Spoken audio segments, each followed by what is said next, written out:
大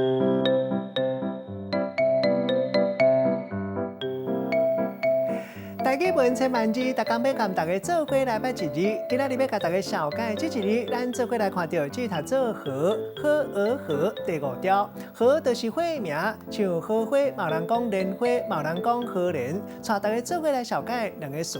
头一个读做薄荷，嘛有人读做薄荷，这是一款草本植物，枝也个叶啊有清凉的芳气，会当做药啊，嘛会当提炼做食品。第二个词读做花莲豆，这是一款豌豆，因为是荷兰人传入来到咱台湾，改号做花莲豆。一般热天开花，开做敢若是叶仔形，伊的籽也个有叶，拢会当食。啊，若是籽拍个打了后，研做粉，会当做饼。茎也个有叶啊，若是较嫩较幼的，共款会当煮来食。咱用一句话来举例，甲这两个词夹做伙。譬如讲阿明这个囡仔自细汉就爱食菜色，特别爱食花莲豆，另外嘛爱啉薄荷泡的茶。